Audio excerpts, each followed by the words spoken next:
दोस्तों नमस्कार, मैं हूं आपके साथ आपका दोस्त पुनीत। और कैसे हैं आप? उम्मीद करता हूं कि बिल्कुल ठीक ठाक होंगे, मज़े में होंगे। और देश में कोरोना का कहर जारी है, तो इस कहर से अपने आप को बचाए रखिए, सुरक्षित रखिए, क्योंकि आप सुरक्षित रहेंगे तो देश चल सकेगा, समाज चल सकेगा। इसलिए ज़रूरत ना हो तो घरों से बाहर ना निकलिए, कोई काम हो तो घरों से बाहर ना निकलिए, और अगर निकलना भी पड़े तो मास्क पहन कर निकलिए, अपना चेहरा ढक कर निकलिए, सैनिटाइज अपने आप को करते रहें, हाथ धोते रहें, ताकि आपका बचाव हो सके। कॉमेडी कलर्स आप सुनते हैं रेडियो उड़ान पर, मेरे यानी पुनीत के साथ। और आज है शुक्रवार और मैं हो चुका हूं एक बार फिर से आपके लिए ये प्रोग्राम लेकर। और आप रेडियो उड़ान को अपना फीडबैक दे सकते हैं हमारी वेबसाइट www.radioudan.com पर, या हमारी mail@radioudan.com या radioudan@gmail.com पर भी आप अपना फीडबैक दे सकते हैं। हमारे यूट्यूब चैनल को सब्सक्राइब कीजिए, जहां से आप रेडियो उड़ान के प्रोग्राम से रिलेटेड लेटेस्ट अपडेट्स हासिल कर सकते हैं और हमारे कम्युनिटी कलर्स जैसे प्राइम शोज को लाइव सुन सकते हैं। हमारा यूट्यूब चैनल www.youtube.com/रेडियो उड़ान, हमारा फेसबुक पेज लाइक कीजिए www.facebook.com/रेडियो उड़ान। और इसके साथ साथ हमारे व्हाट्सएप ग्रुप्स में जुड़कर भी आप अपने फीडबैक दे सकते हैं। बहरहाल आपके फीडबैक्स हमें समय समय पर मिलते भी रहते हैं और उन्हीं फीडबैक्स और सजेशंस के मुताबिक हम अपने प्रोग्राम्स को और अपने इवेंट्स को तैयार किया करते हैं। हमें बहुत ज़्यादा खुशी होती है जब आप हमें अपने सजेशंस और फीडबैक्स देते हैं। और इसके साथ साथ हम आपको ये भी बता दें कि आप हमारे प्रोग्राम हमारी ऐप्स प्ले स्टोर और ऐप स्टोर दोनों से डाउनलोड करके भी सुन सकते हैं, या जो कंप्यूटर यूज़र हैं उनके लिए प्लेलिस्ट हमारी वेबसाइट www.radioudan.com पर अवेलेबल है, जहां से डायरेक्ट प्ले का बटन प्रेस करके भी आप हमें सुन सकते हैं, या हमारी विनैम्प या VLC मीडिया प्लेयर के लिए डिज़ाइन की गई प्लेलिस्ट से भी आप रेडियो उड़ान के प्रोग्राम्स का लुत्फ उठा सकते हैं। तो चलिए अब ज़्यादा बातें ना करते हुए शुरू करते हैं प्रोग्राम कम्युनिटी कलर। सबसे पहले सुनते हैं न्यूज़ हेडलाइंस।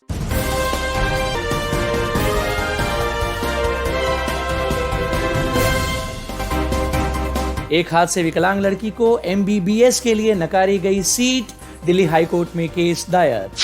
भारत सरकार द्वारा कुछ प्रतिष्ठानों को नौकरी में आरक्षण देने की छूट। विकलांग स्वास्थ्य पेशेवरों की मांग, नर्सिंग काउंसिल को किया जाए रिवाइव। विकलांग छात्रों के ऑनलाइन शिक्षा में समान रूप से भाग लेने के लिए सुप्रीम कोर्ट में दायर याचिका। संसदीय स्थायी समिति ने विकलांगों के लिए योजनाओं के कार्यान्वयन में कई कमियों को नोट किया। और भुवनेश्वर में ओडिशा के मुख्यमंत्री श्री नवीन पटनायक ने नए राज्य विकलांग सशक्तिकरण केंद्र का किया उद्घाटन। तो न्यूज हेडलाइंस के बाद वक्त एक छोटे से ब्रेक का। ब्रेक के बाद वापस आऊंगा डिटेल्ड न्यूज बुलेटिन के साथ। सुनते रहिए programme community colours only on radio Udaan, a flight of life. नमस्कार दोस्तों, आशा है आप सभी अच्छे होंगे। दोस्तों अगर आप जानना चाहते हैं कि आप अपने स्मार्टफोन को एक ब्लूटूथ कीबोर्ड से कैसे कंट्रोल कर सकते हैं और आप कैसे अपने स्मार्टफोन का अच्छे से यूज एक ब्लूटूथ कीबोर्ड के साथ कर सकते हैं, तो आप इस संडे को जुड़ना ना भूलें हमारे साथ हमारे सुपर संडे सेशन में। आप हमसे जुड़े हमारे यूट्यूब चैनल सक्षम ट्रस्ट पर इस संडे यानी कि 12 सितंबर 2021 को सुबह 11 बजे से लेकर 12 बजे तक। वही दोस्तों सेशन के एंड में होंगे कुछ इंटरेस्टिंग से सवाल, जिनके जवाब देकर आप ले जा सकते हैं अपने लिए कुछ इनाम। हम आपका इंतजार करेंगे इस संडे को। दोस्तों इस सुपर संडे सेशन का रजिस्ट्रेशन लिंक पाने के लिए आप हमारे व्हाट्सएप नंबर 9266626368 पर हमें व्हाट्सएप कर सकते हैं। धन्यवाद।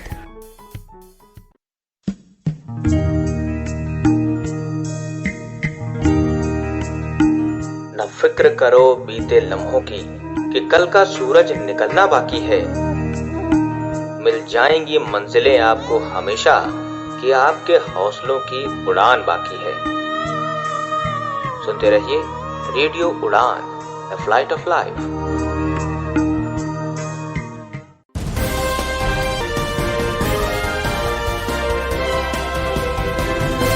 Welcome back to your own favourite show comedy colours only on radio Udaan, a flight of life. मैं हाजिर हो चुका हूं आपका दोस्त पुनीत। ब्रेक के बाद और न्यूज हेडलाइंस हो चुकी हैं, और अब आइए चलते हैं डिटेल्ड न्यूज बुलेटिन के साथ गौरी की ओर। गुड इवनिंग दोस्तों, मैं हूँ आरजे गौरी और अब समय हो चला है डिटेल्ड न्यूज बुलेटिन का। तो आइए जान लेते हैं खबरें कुछ विस्तार से। आइए सुनते हैं एक खबर टोक्यो पैरालंपिक्स से जुड़ी। जापान की राजधानी टोक्यो में एक साल के इंतजार के बाद आयोजित हुआ पैरालंपिक खेल भारत के लिए कई मायनों में यादगार बन गया। भारत ने इस बार अपना अभी तक का सबसे बड़ा दल भेजा था। इस बार देश से 9 विभिन्न खेलों में रिकॉर्ड 54 खिलाड़ियों ने हिस्सा लिया था।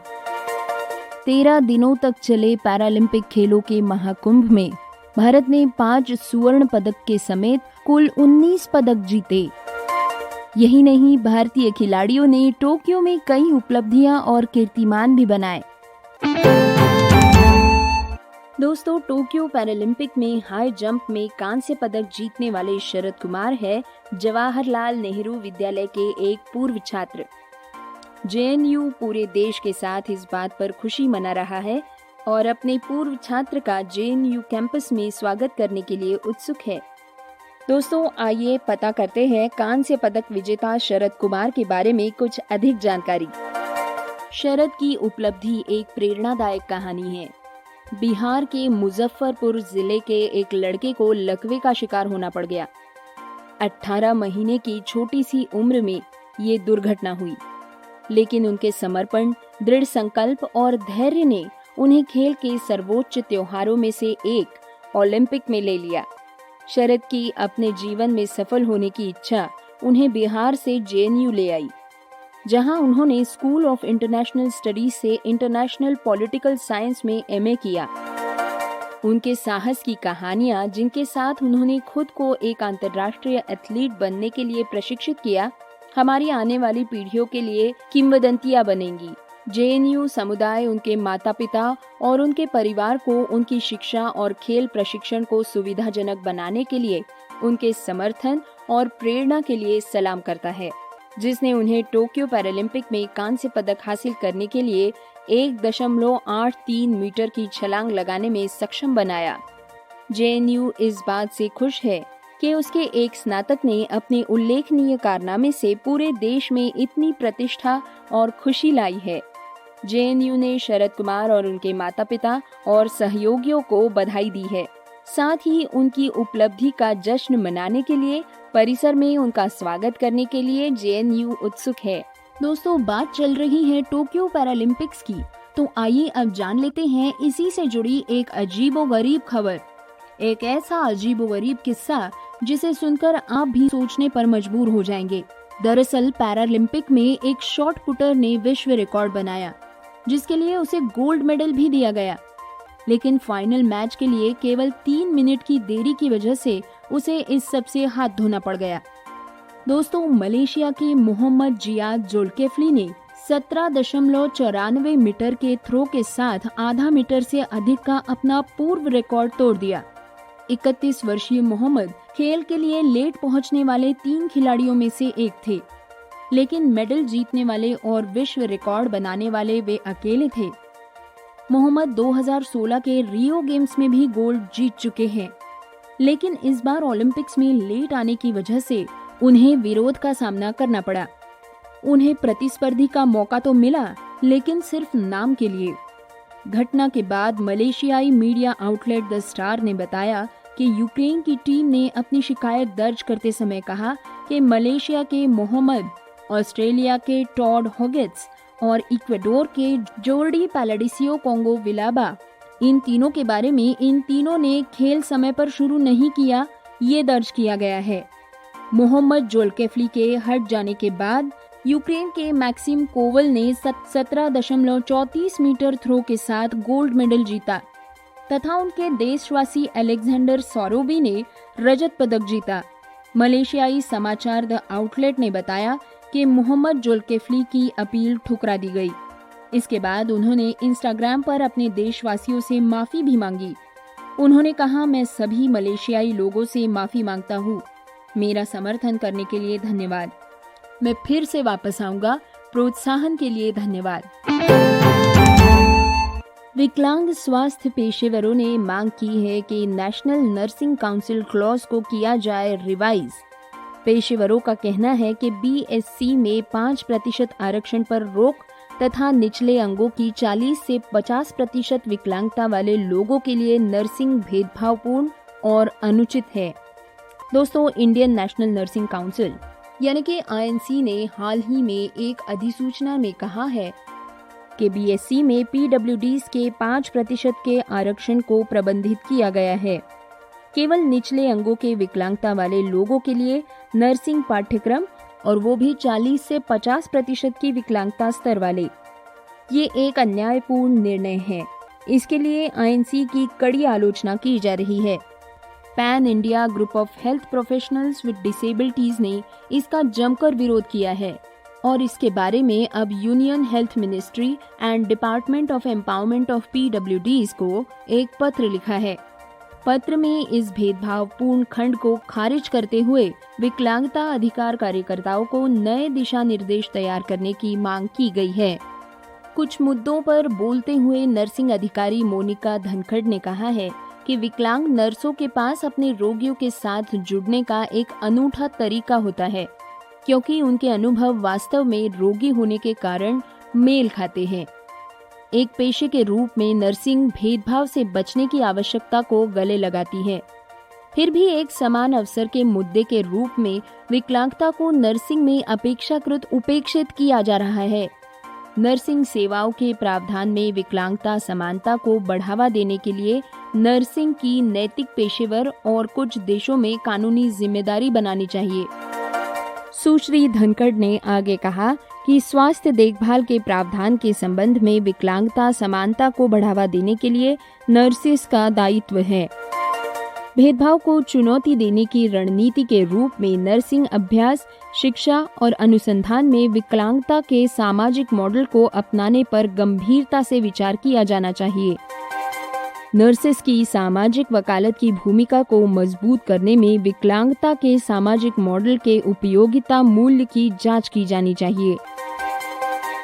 Pan India group of health care professionals ने अपने पत्र में कहा है कि 2016 में विकलांग व्यक्तियों के अधिकार अधिनियम RPDA के पारित होने के बावजूद ये अन्याय जारी है।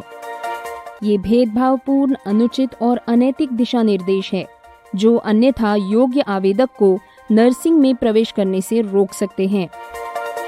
Doctors with disability agents of change के संस्थापक डॉक्टर सत्येंद्र सिंह ने कहा कि केंद्रीय स्वास्थ्य मंत्रालय, जिसे INC भी रिपोर्ट करता है, उसने 50 से 70% की विकलांगता वाले लोगों को MBBS में नामांकन करने में सक्षम बनाया है। इसके अलावा 2007 में सुप्रीम कोर्ट द्वारा स्थापित एड हॉक कमेटी के सदस्यों ने 2009 की एक गैजेट अधिसूचना में विकलांगता प्रतिशत को 40% से बढ़ाकर 70% करने की सिफारिश की। उन्होंने आगे कहा कि भारतीय संसद ने 2016 में नया विकलांगता कानून पारित किया, जिसमें अब 21 प्रकार के विकलांग लोग शामिल हैं। पूर्व भारतीय चिकित्सा परिषद ने 2018 में नए विकलांग उम्मीदवारों को समायोजित करने के लिए अपने दिशा निर्देशों को संशोधित किया। हालांकि कांग्रेस ने नए कानून की अवहेलना की है और ऊपरी अंगों की अक्षमता, डिस्लेक्सिया, कम दृष्टि, बौनापन, श्रवण दोष, thalassaemia, haemophilia, sickle cell anaemia और एसिड अटैक सर्वाइवर्स आदि के लिए 5% आरक्षण प्रदान नहीं किया है।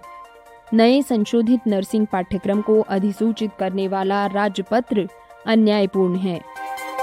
इसके बाद समूह ने कहा है कि भेदभावपूर्ण प्रवेश नीतियों में संशोधन करना आवश्यक है और ये विकलांग नर्सों, विकलांगता अधिकार अधिवक्ताओं और नर्सिंग शिक्षकों के संयोजन के साथ किया जाना चाहिए।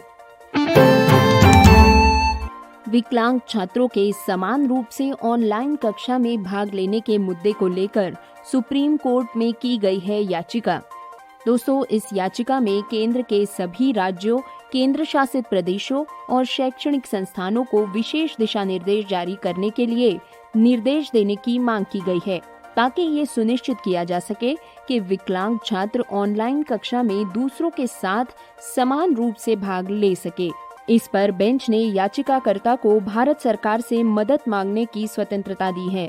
दोस्तों, न्यायमूर्ति AM खानविलकर, न्यायमूर्ति संजीव खन्ना और न्यायमूर्ति JK माहेश्वरी की पीठ जावेद आबिदी फाउंडेशन द्वारा दायर की गई याचिका पर सुनवाई कर रही थी, जिसमें परीक्षा कार्यक्रम को अंतिम रूप देते समय विकलांग छात्रों की दुर्दशा पर ध्यान खींचा गया। याचिकाकर्ता के अनुसार PWD विभाग तथा उच्च शिक्षा विभागों को निर्देश देने की मांग की गई है, जिससे ये सुनिश्चित होगा कि RPWD अधिनियम का उल्लंघन होने पर दंड किया जा सके। विशेष रूप से धारा 16 और धारा 17 के प्रावधानों को अपने अक्षर और भावना में लागू किया जाएगा। याचिका में ये भी कहा गया है कि आरपीडब्ल्यूडी अधिनियम राज्य की ओर से ये सुनिश्चित करने के लिए सकारात्मक उपाय करने के लिए एक दायित्व बनता है। वास्तव में विकलांग व्यक्ति अपने अधिकारों का प्रयोग करने में सक्षम हो। ऑनलाइन शिक्षा का विभाजन करना गलत है। ऑनलाइन शिक्षा तक पहुंच प्रदान करने के लिए विकलांग छात्रों के लिए विशेष अधिकारों की मान्यता का अभाव है। भुवनेश्वर में मुख्यमंत्री नवीन पटनायक ने नवनिर्मित राज्य विकलांग सशक्तिकरण संस्थान का उद्घाटन किया। सामाजिक सुरक्षा और विकलांग व्यक्तियों के अधिकारिता विभाग SSEPD द्वारा 19 करोड़ रुपए की लागत से निर्मित SIEP में सभी प्रकार की अक्षमताओं के लिए प्रशिक्षण की सुविधाएं हैं। इनमें गति प्रशिक्षण, प्री स्कूल शिक्षा, पेंटिंग, नृत्य और संगीत के लिए प्रशिक्षण सुविधाएं शामिल है। इससे जुड़ी एक आधिकारिक प्रेस विज्ञप्ति में कहा गया कि इसमें व्यावसायिक शिक्षा और विभिन्न प्रकार के परामर्श के लिए सुविधाएं मौजूद है। विज्ञप्ति में ये भी बताया गया कि SIP में 18 वर्ष की आयु तक के 100 विकलांग बच्चों के लिए आवास की सुविधा है। विकलांग बच्चों के अभिभावक भी यहाँ रह सकते हैं जब बच्चों का इलाज चल रहा हो उस समय। ये संस्थान विभिन्न प्रकार के उच्च गुणवत्ता वाले उपकरणों से लैस है।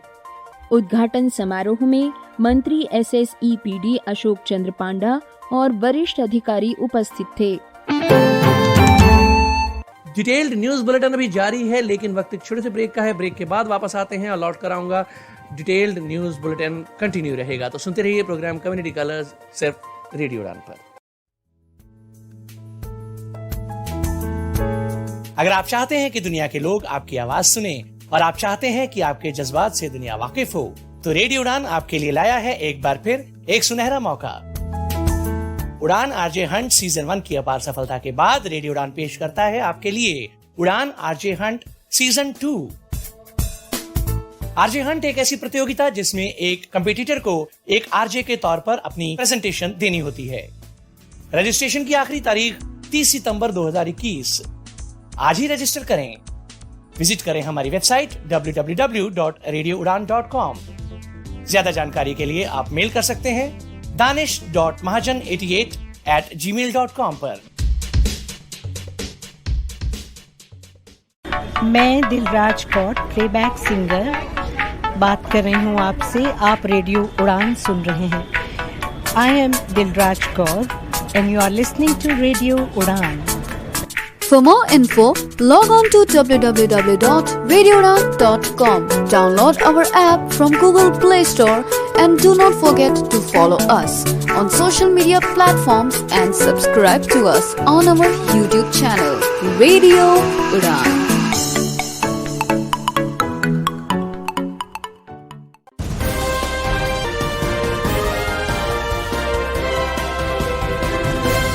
प्रोग्राम में फिर से स्वागत। डिटेल्ड न्यूज बुलेटिन जारी है, सुनते रहिए कम्युनिटी कलर्स प्रोग्राम। आगे बहुत कुछ है। My opinion section, community colours का एडिटोरियल भी होगा, लेकिन पहले सुन लेते हैं डिटेल्ड न्यूज बुलेटिन का बाकी हिस्सा। एक हाथ से विकलांग MBBS करने की इच्छुक छात्रा को नकारी गई सीट। हाईकोर्ट में चली केस दिल्ली यूनिवर्सिटी के खिलाफ। दोस्तों, हाल ही में PWD कैटेगरी से MBBS एडमिशन के लिए आवेदन करने वाली छात्रा को दिल्ली यूनिवर्सिटी ने सीट नकार दी, जिसके खिलाफ अब दिल्ली हाईकोर्ट ने केस स्वीकार कर लिया है। Chief justice DN Patel, justice Jyoti Singh की बेंच ने कहा कि दिल्ली यूनिवर्सिटी पर इस मामले में केस इसलिए चलाया जाएगा कि यूनिवर्सिटी से संलग्न एक कॉलेज में इस छात्रा को पहले एडमिशन दी गई थी। अब इस केस की सुनवाई 17 सितंबर को होगी। दोस्तों, इस छात्रा का बायां हाथ शरीर से काटकर अलग कर दिया गया है, जिस वजह से उसे किसी भी मेडिकल कोर्स से दूर रखने के लिए दिल्ली यूनिवर्सिटी ने उसके नाम एक बार सर्टिफिकेट जारी कर दिया। एक बहुत ही होशियार छात्रा होने के बावजूद उसे ऑल इंडिया कोटे से मिल रही MBBS की सीट नकार दी गई। उसका एडमिशन प्रोसेस से पहले भी एक मेडिकल टेस्ट किया गया था, जिसमें उसे फेल कर दिया गया। दिल्ली के सफदरजंग हॉस्पिटल में इसका कारण लिखा गया left congenital transverse deficiency of elbow with 65% disability. इसकी वजह से अब उसे किसी भी मेडिकल या डेंटल कोर्स में एडमिशन नहीं दी जा सकती। दोस्तों 1997 का जनरल मेडिकल एडमिशन रेगुलेशन कहता है कि मेडिकल कोर्स करने के इच्छुक अभिभावकों के दोनों हाथ पूर्ण रूप से संवेदनशील, सुचारू और आवश्यक दिशा में मुड़ने वाले होने चाहिए। इस छात्रा ने अब इस नियम को ही कोर्ट में चैलेंज किया है। उनकी वकील मृणाल गोपाल एलकर ने कहा है कि अधिकार अधिनियम 2006 और अधिकार अधिनियम 2016 इसके साथ साथ छात्रा के व्यक्तिगत अधिकार जो धारा 14 और धारा 21 के तहत आते हैं उनका उल्लंघन किया जा रहा है। छात्रा अभी प्रोस्थेटिक हाथ लगाए हुए है। 2 साल में उनका हाथ का प्रत्यारोपण किया जाना है। ये प्रत्यारोपण सक्सेसफुल रहा तो फिर भी उनकी डॉक्टर बनने की इच्छा तो पूरी नहीं हो सकेगी। वकील मृणाल ने इस समय कोर्ट को ऐसे ही एक मामले की याद भी दिलाई। ये था Muskan Abdul Rahim Shaikh versus state of Gujarat case, जहां पर कैंडिडेट को समान विकलांगता थी। भारत सरकार ने कुछ प्रतिष्ठानों को दिव्यांगों को नौकरी में आरक्षण देने से छूट दी है। फ्रेंड्स, राजपत्र अधिसूचनाओं के अनुसार सरकार ने कुछ प्रतिष्ठानों को दिव्यांगजन अधिकार अधिनियम 2016 के दायरे से छूट दी है, जो विकलांग जनों के लिए नौकरी में आरक्षण प्रदान करता है।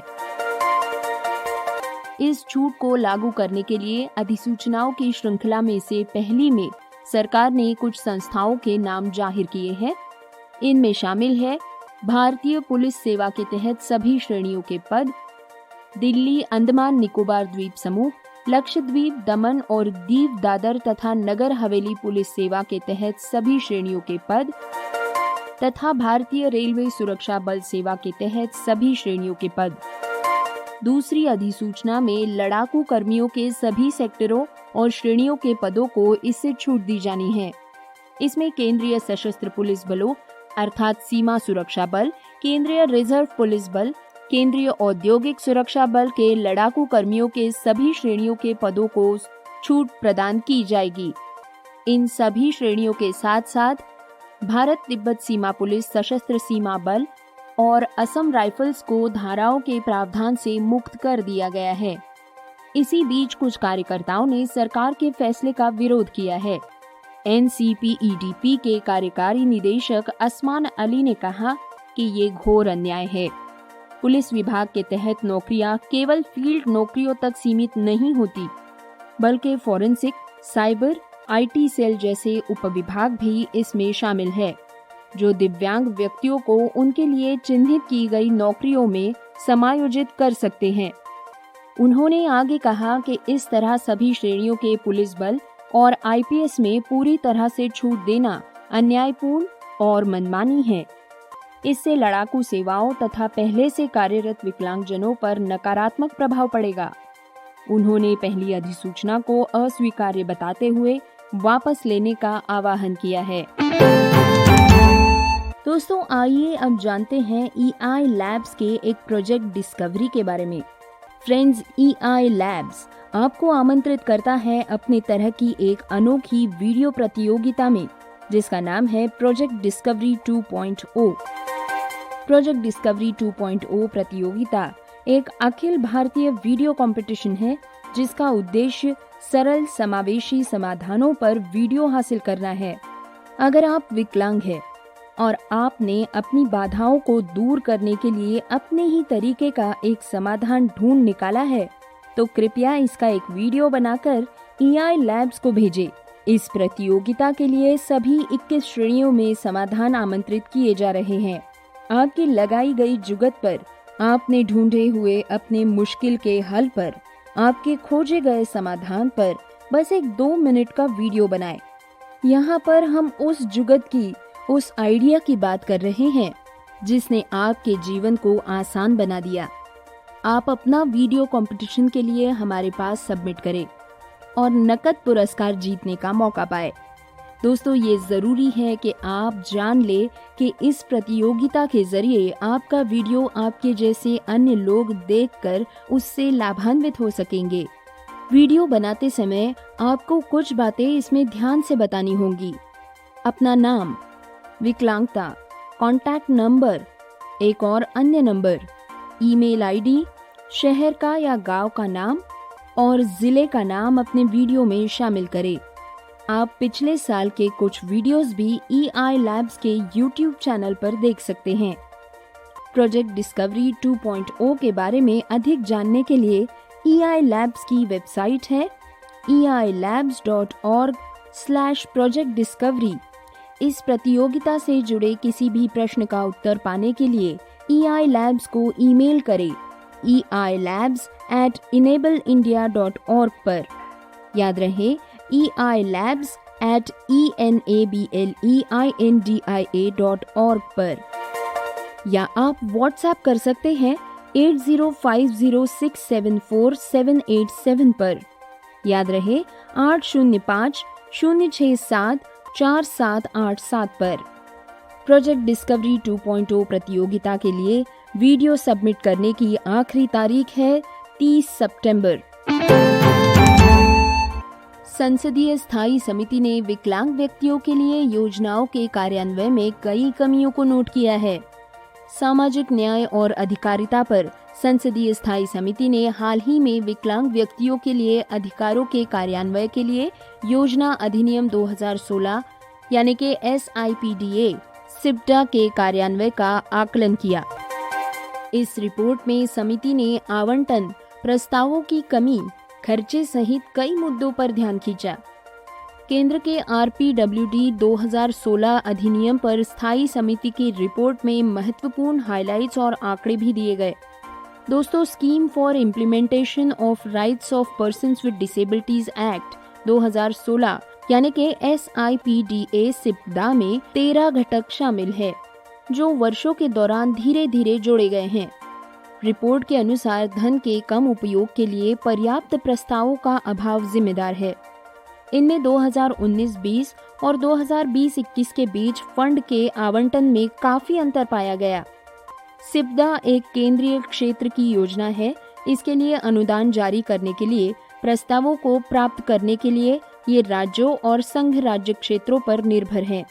समिति द्वारा पूछताछ करने पर विभाग ने बताया कि सिप्डा योजना के बजट के अनुमान के खर्चे को पूरा करने के लिए सिप्डा योजनाओं के प्रमुख घटकों को पर्याप्त प्रस्ताव नहीं मिले, जिसके बाद 2020-21 में सिप्डा योजना को 55 करोड़ से कम करना पड़ा।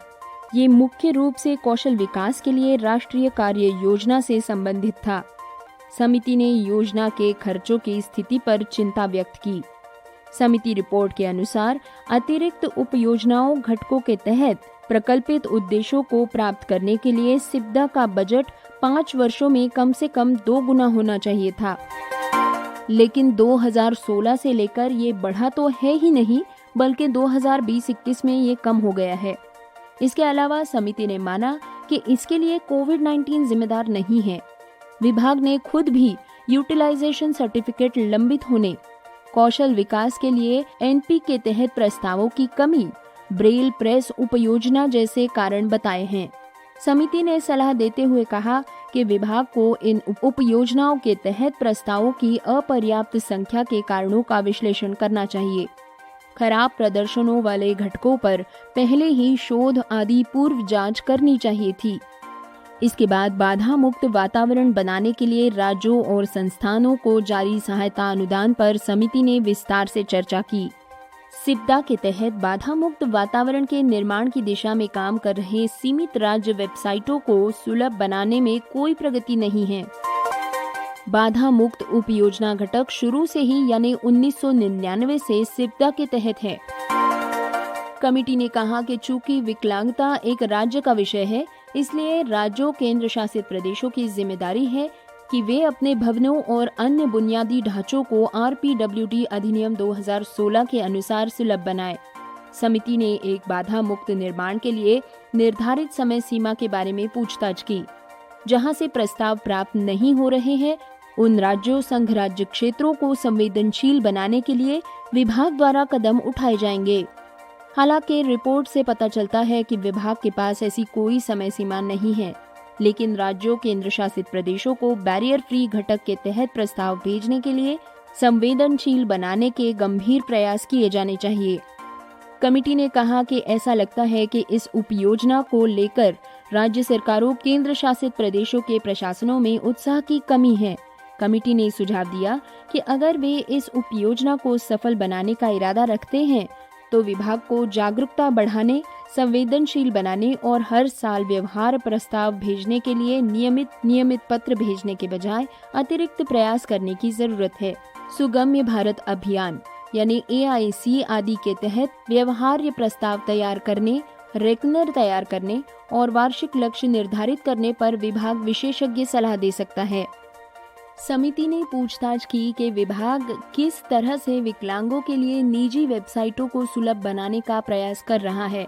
जवाब में विभाग ने सूचित किया कि उन्होंने सूचना प्रौद्योगिकी इलेक्ट्रॉनिक्स मंत्रालय को निजी वेबसाइटों के लिए भी एक्सेसिबिलिटी दिशा निर्देश बनाने के लिए लिख रखा है।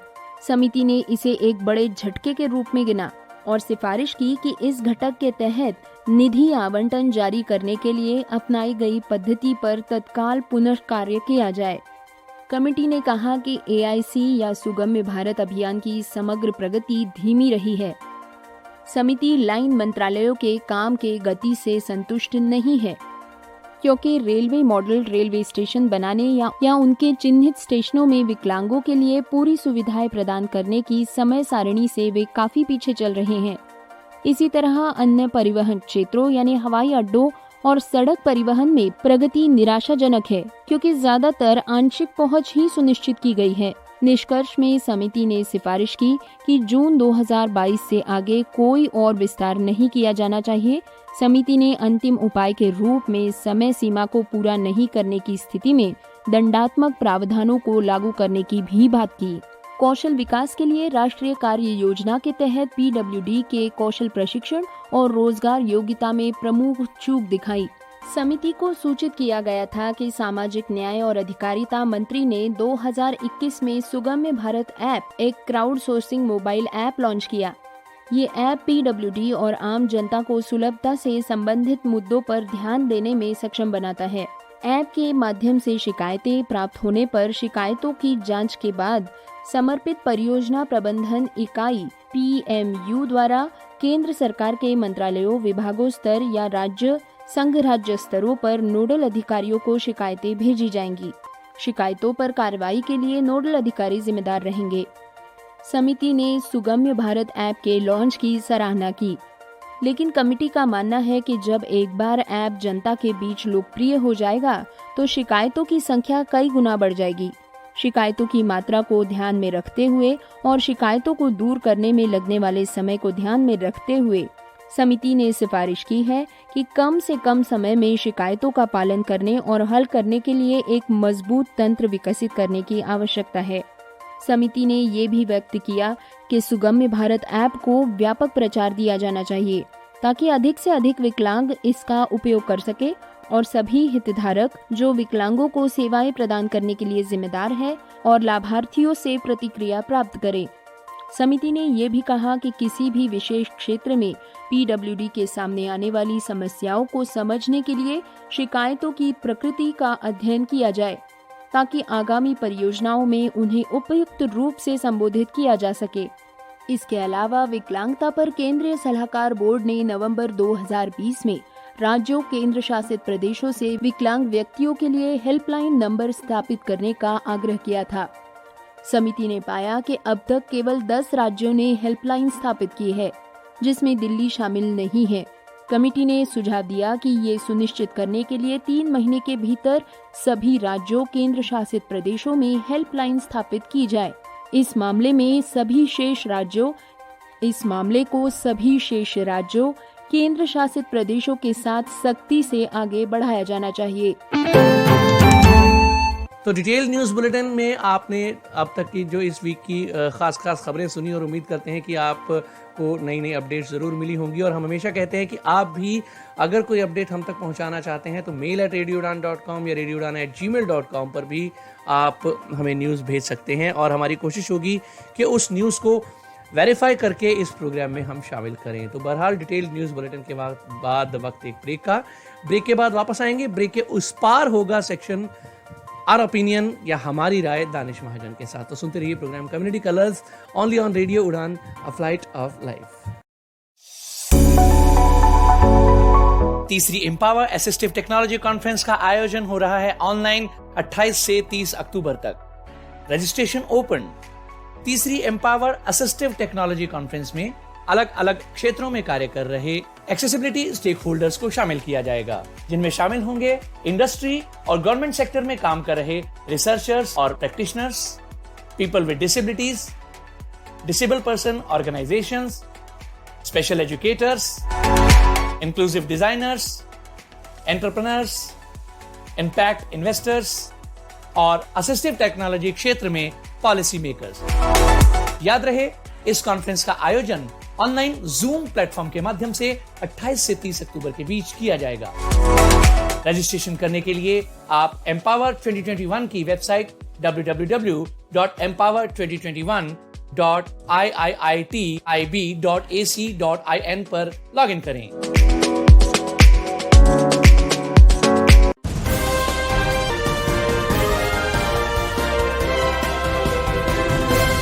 ब्रेक के बाद मैं फिर से आपके साथ हूं, आपका दोस्त पुनीत। और चलिए अब बढ़ते हैं माय ओपिनियन सेक्शन की ओर। पेश कर रहे हैं दानिश महाजन। या दोस्तों नमस्कार, मैं दानिश महाजन। कम्युनिटी कलर की सेगमेंट अवर ओपिनियन में आपका स्वागत। और अगर आपके पास कोई न्यूज़ है तो danish.mahajan88@gmail.com पर आप शेयर कर सकते हैं। न्यूज़ आपके इंस्टीट्यूट की हो सकती है, आपके गांव शहर की हो सकती है, लेकिन न्यूज़ का सोर्स हमें जरूर दें। आज हम बात करेंगे जो पार्लियामेंट्री कमेटी है, उसने रिव्यू किया है schemes for implementation of rights of persons with disability act 2016।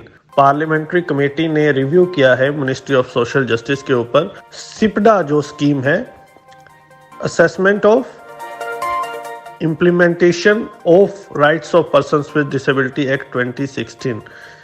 इसकी विस्तृत जानकारी आपको गौरी जी ने न्यूज के माध्यम से दी है। अवर ओपिनियन में बात करेंगे कि सिपडा के ऊपर जो रिव्यू किया है कमेटी ने, ये एक बहुत ही अच्छी चीज है हमारे लिए कि पार्लियामेंट्री कमेटी का रिव्यू करना और बहुत सारी चीजों का बाहर आना।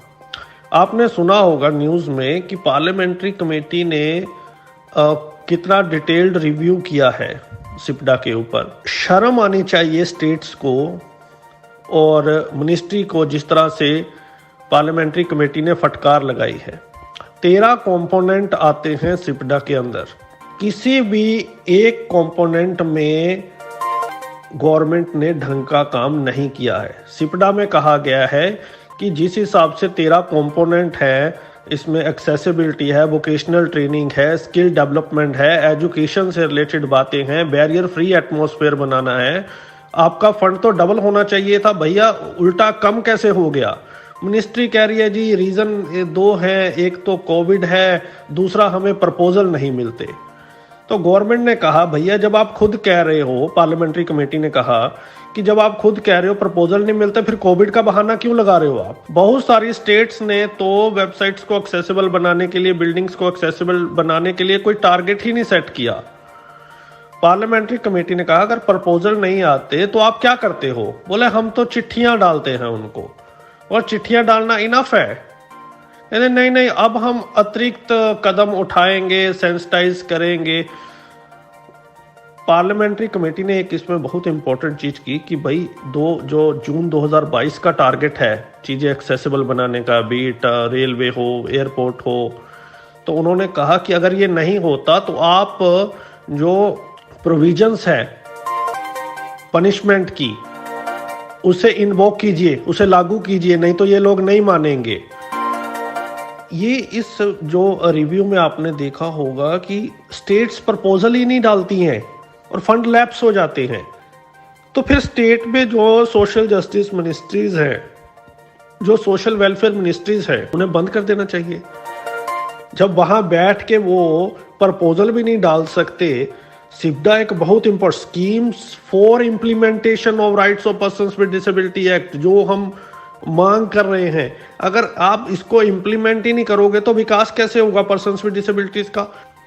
दो सर्वे के आधार पे ये चीजें हुई, नेशनल सैंपल सर्वे 2018 और सेंसस के हिसाब से। उन्होंने बोला सिचुएशन डिसेबिलिटी की इतनी दयनीय है और हमें ये साफ साफ लग रहा है कि कोई दिलचस्पी नहीं है स्टेट यूटीज की और डिपार्टमेंट की कि आप पर्सन्स विद डिसेबिलिटीज को एम्पावर करें। किसी बात का कोई जवाब नहीं था। सिर्फ एक बोला उन्होंने कि हमने सुगम्य भारत ऐप लॉन्च की है जो अपने आप में एक्सेसिबल नहीं है। ये तो खैर उनको दोनों कोई नॉलेज नहीं है, डिपार्टमेंट बताएगा नहीं कि वो सुगम्य ऐप ही सुगम्य नहीं है और पार्लियामेंट्री कमेटी ने चेक नहीं किया होगा कि किसी से पूछ लें कि वो है। उन्होंने बोला भैया अगर ये भी पॉपुलर हो गई तो आपके पास बंदे हैं, कंप्लेन का निपटारा कर सको टाइम पे। बोले नोडल ऑफिसर की जिम्मेवारी होगी। तो ये पार्लियामेंट्री कमेटी में एक आई ओपनर काम किया है। उन्हें भी पता लगा है कि और इस कमेटी इस चीज से जो इनकी रिपोर्ट आई है बाहर, किरकिरी हुई है डिपार्टमेंट्स की और स्टेट्स की। लेकिन ये बेशर्म लोग हैं, क्या स्टेट्स जो हैं जो ड्यूटीज हैं उनको समझ आएगा? क्या अगली बार कुछ सुधार होगा? जिस तरह से सुझाव दिए पार्लियामेंट्री कमेटी ने कि आप सिप्डा को लागू करने के लिए स्टेट्स को ज़्यादा से ज़्यादा एफर्ट करने के लिए अवेयर करें। बोला एक्सेसिबल इंडिया कैंपेन का कोई टारगेट नहीं आपका चल रहा। प्राइवेट वेबसाइट्स को एक्सेसिबल बनाने के लिए क्या कर रहे हो आप लोग? बोले हमने ministry of information and electronics को लिख दिया। उन्होंने बोला क्या ये काफ़ी है? जो आइडेंटिफाइड वेबसाइट्स हैं वो भी आपसे पूरी तरह से एक्सेसिबल नहीं हो पा रही। आप इधर उधर पैसे खर्ची जा रहे हो, कोई एलोकेशन नहीं है, कोई ढंग के प्रपोजल नहीं है। क्यों नहीं आ रहा proposal? It means you completely fail. और ये सच्चाई है। आई कॉन्ग्रेचुलेट पार्लियामेंट्री कमेटी की, उन्होंने बहुत फटकार लगाई है और बहुत डीप एनालिसिस किया है। ऐसे टाइम टू टाइम एनालिसिस की जरूरत है, रिव्यूज की जरूरत है ताकि कोई इन पे शिकंजा कसे। पार्लियामेंट्री कमेटी ने कहा तो आप भैया जब प्रोविजनल जो पीनल प्रोविजंस हैं आप उन्हें इन्वोक क्यों नहीं करते? आप दंड क्यों नहीं देते किसी को कि अगर कोई फॉलो नहीं करता? तो वो काहे के लिए आरपीडी एक्ट में डाल रखी है जब आपने इन्वोक नहीं करनी? तो बोले नहीं हम करेंगे, हम अब एफर्ट्स करेंगे, अवेयर करेंगे स्टेट्स को, हम बोलेंगे एक डालें प्रपोजल, कुछ करें। बोले ना तो बिल्डिंग्स एक्सेसिबल हो रही है, रेलवे बहुत पीछे चल रहा है, ना एयरपोर्ट हो रहा है, ना वेबसाइट एक्सेसिबल हो रही है। आपका जो स्किल डेवलपमेंट प्रोग्राम है उसमें भी कुछ नहीं हो रहा। कर क्या रहे हो आप लोग? हम कोशिश कर रहे हैं। तो ये बहुत ही इंपॉर्टेंट है, सबको ये पढ़ना चाहिए। गौरी जी ने डिटेल न्यूज़ की है, आप लोग भी आर्टिकल पढ़ सकते हो। और इस तरह की चीज़ें लगातार होंगी तो एक चेंज आने की उम्मीद है। नमस्कार। उम्मीद करेंगे कि आपको ये सेक्शन, ये सेगमेंट पसंद ज़रूर आया होगा और आप अपना फीडबैक इस सेक्शन और पूरे प्रोग्राम के मुतल्लिक हमें ज़रूर देंगे। और फीडबैक देने के जो तरीके हम पहले प्रोग्राम की शुरुआत में बता चुके हैं, तो आप किसी भी तरीके से अपना फीडबैक हमें भेज सकते हैं। प्रोग्राम के अब अंजाम का वक्त हो रहा है, लेकिन चलते चलते आखिर में प्रोग्राम के जानते हैं न्यूज़ हेडलाइंस एक बार फिर।